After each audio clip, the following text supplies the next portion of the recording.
Hey, everybody, welcome back to my weekly Everyone Can Win video newsletter. This is a video newsletter where in 5 minutes or less, I'm going to focus on concepts of leadership, growth, and entrepreneurship and give you some tangible takeaways to help you in all of those areas. Today, we're going to be talking about the concept of letting go, keeping the past in the past. I don't know about you, but I know I've struggled with this previously, and I know there's a number of you that probably still do. So what I want to do is I want to kind of talk about this concept. I want to tell a little personal story about a client I've worked with and how we were able to work through a previous issue and then permanently keep it in the past. So to kind of set this up, I had a client that hired me for one of my intensive consulting arrangements.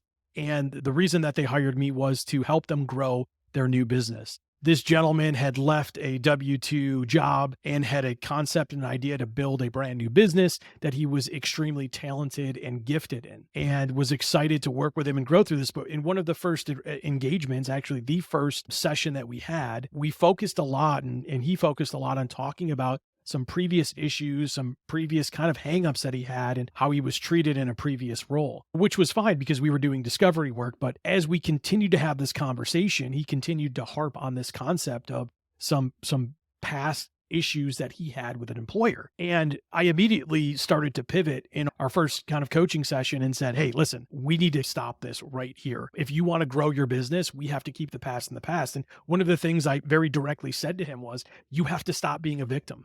Right? You no longer work for this employer.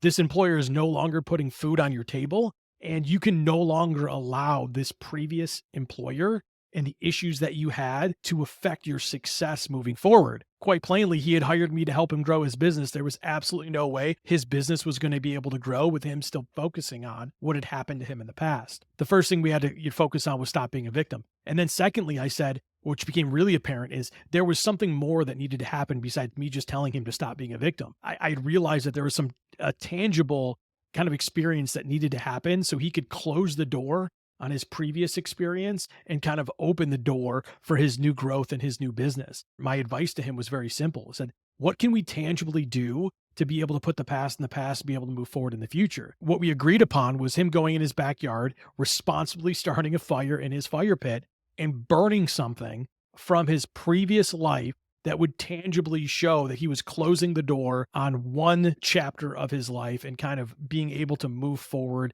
to the next chapter of his life. He had some company swag from his previous employer, and he had his old company business cards. He went, started a fire in the backyard in his fire pit and burned those. This seems kind of dramatic, doesn't it? And I know it does, but sometimes we need to physically experience something that is closing one chapter and opening a new. And for this client, it was burning some old company swag and some company business cards. And the reason that I tell you this story is that we all have something in our past that oftentimes holds us back to really kind of walking into the success that we know we can have in the future or even in the present day. So I guess I'll challenge you with this and I'll ask you this question. What from your past is holding you back from fully succeeding in your future?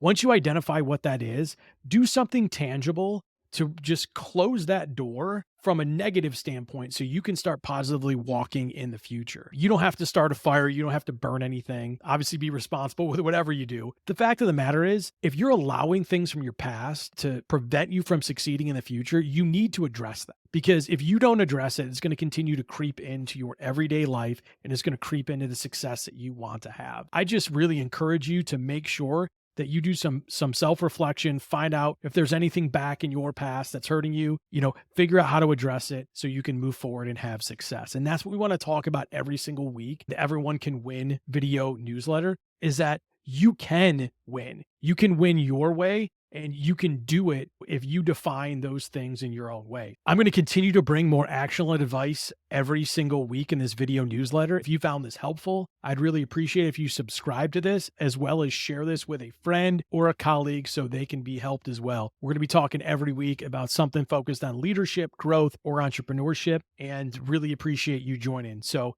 until next time, much love. I'm out.